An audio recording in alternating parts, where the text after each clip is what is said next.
I grew up outside of Washington, D.C. in Falls Church, Virginia. And I was political advocacy has always been a part of my life from my teenage years. Once I became 18, in the mid 80s, there was a lot of things going on at that time. For those of us that remember, they had wars going on in Central America and fighting apartheid in South Africa.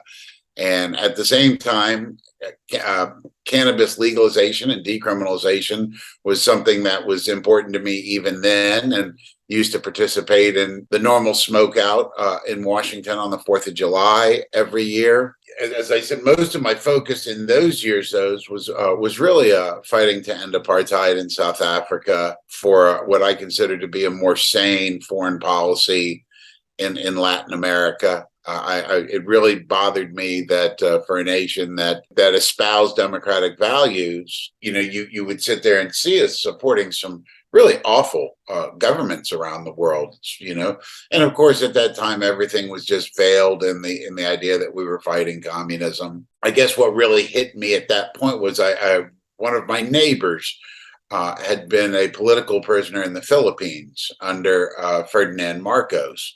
It kind of just awakened me. And between that and South Africa, I really just got involved in trying to make the world a better place. But my initial delve into the cannabis world was always more of the social justice side and the inequitable nature of cannabis prohibition enforcement. And I just had always felt that laws that could not be equitably enforced were not just laws. And so I felt that it was my job to go and see what I could do to make more equitable laws in place. And then as the early 90s came around, I had been to New Orleans quite a few times in my early 20s and really enjoyed the city and had fallen in love with it. I was really looking at moving here. I wanted to move here in time to vote against David Duke. There was also the concern of, do I really want to move someplace and then have to live under a governor like David Duke could have been? But I moved here right after the election, really just enjoyed a great life in New Orleans. I kind of delved out of cannabis advocacy at that point for a little while, especially after the Clinton drug laws was at 1994. I kind of became, I don't know what the right word is. I just didn't have a lot of faith in the system anymore, and kind of just did my life in New Orleans, which was a wonderful life. We have a mutual friend who just came and visited me, Chef Cecil Stansfield.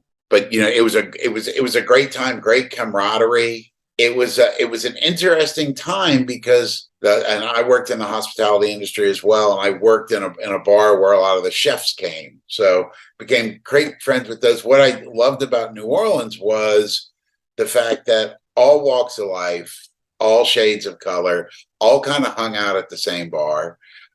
We even had police officers that hung out at the bar, which really shocked me because coming from the East Coast, you never saw police officers in bars, or if you did, you never knew that they were law enforcement officers. But everybody really seemed to get along, and there was a tolerance, and it was a tolerance that really appealed to me. But in the early 2000s, I went back to school and got a degree. I went to the University of New Orleans, and that was all in that post 9/11 world. And I actually, for 2 years, worked as an intelligence analyst with a group of law enforcement and military officers that I knew who were doing counterterrorism training. And as that kind of ties into working in the cannabis field, or in cannabis policy reform field, I was given a task of how do we break the cartels. So I came back a couple of weeks later with a report of, the best way to break the back of the cartels would be to end the drug war and legalize and regulate these substances so that you would not be putting money into it. And I'll never forget, a retired NCIS agent was on our team, and he looked at me and said, you know, Kevin, that's common sense, and common sense doesn't often belong in public policy. What you're saying is right, but it would maybe not work. And that conversation we'll get to in a few minutes, but that's what led me to naming my cannabis reform organization in New Orleans, CommonSenseNOLA, because the fact is these were common sense solutions. But that I definitely became a little disenfranchised with that Homeland Security world, and realized that was just not the work that I felt that I had been put on this earth to do. In 2005, a lot of people know Hurricane Katrina came, and our family was heavily impacted. We took about 8 feet of water for almost 2 weeks. When we came back, we kind of dedicated ourselves to rebuilding our house and rebuilding our community and rebuilding our city.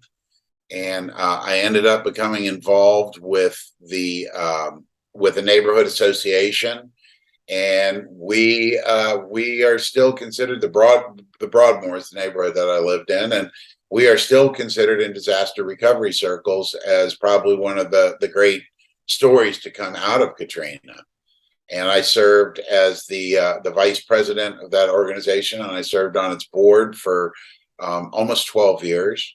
Shortly thereafter, I left the hospitality industry and went to work for the city of New Orleans. Really enjoyed coming in and trying to help my city recover from one of the great climate change disasters of our time. But after about 5 years, I was not happy with what I was doing, and still felt that I had done what I could in that, and I was looking for the next thing. My wife had a food business, and I went in and assisted her for a couple of years. And at that time, I went back to the hospitality industry, but recognizing that when my wife got breast cancer that year, we had our friends from the West Coast who came and educated us about cannabis as medicine. Never forget being very forthcoming with the oncologists and the nurses that cannabis was going to be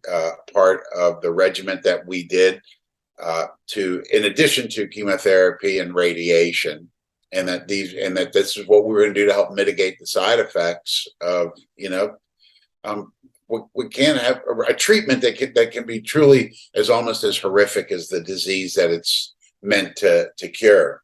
So I saw cannabis as medicine really for the first time.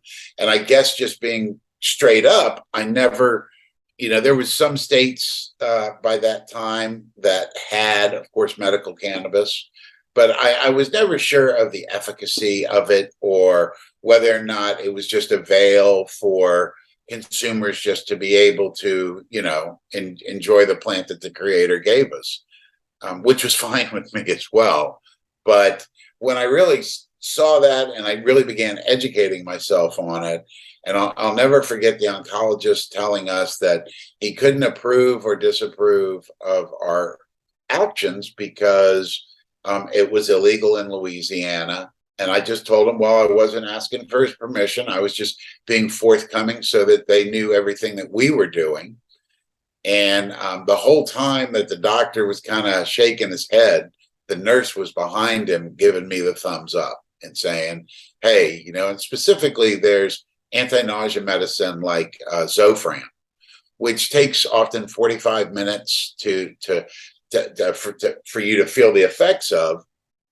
And so my wife could just turn to be sick for 45 minutes to an hour, or she could consume just a little bit of cannabis, and within 2 or 3 minutes, her nausea was manageable. And that kind of had that, I guess, that eureka moment. The light went off over my head, and I said, this is what I need to do. And I mean, so I had these skill sets developed working with law enforcement. I had skill sets working in city government. And I said, well, I need to start utilizing this for good. And this is and I consider this plan and the use of this plan can be a very good or healthy thing. And I choose those words carefully because use is one thing and abuse is another. And anything can be used and anything can be abused. But I kind of really had that spiritual belief that the Creator put this plant on the earth for a reason, and it can be a healer of people. And I still, to this day, believe that it can be a healer of nations. And in the world that we live in today, I think that we need all the help that we can get with healing some of the scars in this nation. But as I also am a data geek, okay, and as most policy wonks are, and I proudly consider myself a policy wonk, and really just started looking at the data and and then it really kind of hit me as the fact that even though, like, for example, in New Orleans, cannabis use, I mean, it's been around here. It's been a part of New Orleans culture for over 100 years, and it's still very common and widely and openly used. But then when you go in and you start looking at the arrest and conviction data, overwhelmingly, it's young African-American men. And, I guess the goody two-shoes in me said, well, how is it that I can sit outside this bar with three of my friends and pass a joint around and nobody looks twice at us, but yet the poor African-American kid 3 blocks away is going into the criminal justice system over it? So I just kind of went all in, and in 2014, of course, Washington and Colorado moved forward with their legalization, and I went and spoke that year at a task force meeting at the state capitol, and just kind of laid out why I thought that we needed to end prohibition and, create taxes for the state, create opportunities for people to grow generational wealth. The same stories that advocates have heard over and over. But at the same time, with my experiences, I knew going in that, like, going into a Louisiana legislative committee room in blue jeans and a t-shirt was not going to win the hearts and minds of the legislators. And I saw pretty quickly that it was not going to be an easy feat, and with people. And I know that David Brown's been on your show before. David took me aside after that first day, and he said, "Hey, you have a lot of potential, but I just, let me help you. Let me help you become a better advocate." And so he really started educating me, and who were our allies, who wasn't, who we had to be careful of, and began to work on trying to get both. I mean, I realized pretty quickly that legalization was not going to happen, but we needed to have safe access for medical patients, and we needed to end the inequitable nature of enforcement. And so I worked on both medical and decriminalization. And I remember in, I guess, 2014, 2015, I just, in advocacy, there's the highs and lows, and sometimes, like, when you have that victory, you're on top of the world. But, working in the Deep South, kind of kept getting sand kicked in my face. And so I walked out when they finally killed a bill on decriminalization. And and this isn't a civil infraction decrim. This was just keeping people out of jail. Decrim light, I like to call it. I said, okay, well, this is obviously not working. And so, Einstein says the definition of insanity is doing the same thing over and over again and expecting different results. And all politics are local. A great woman who's now the mayor of New Orleans She had just been elected to the city council, and she was the president of the organization, as I said, that I was vice president of. So we had worked together very closely for many years. So I approached her and I said, listen, this is the data. We have to do something about all these people going into the criminal justice system. And she said, well, you have my support, but let me introduce you to another council person who had done a very minor marijuana decrim ordinance several years before that in 2011. And that first one said, if you are a first-time offender, an officer could write you a summons, and then you could, go into court. You wouldn't have a custodial arrest.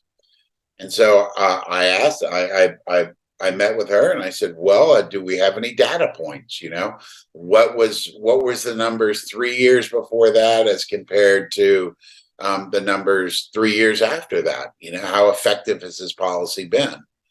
And spent probably the better part of a year talking to her and other council people. And we saw the fact is that now under Louisiana law, 14 grams or less is considered personal possession. And anything between 14 grams and 2.5 pounds was considered felony possession. Anything above that was trafficking. But what we saw was that 92% of the people being prosecuted for this were African American, overwhelmingly young men, but 92% were African American. And I looked at her and I said, this is not just. This is not right. You know very well that 92% of the cannabis being smoked in this city is not just by African American.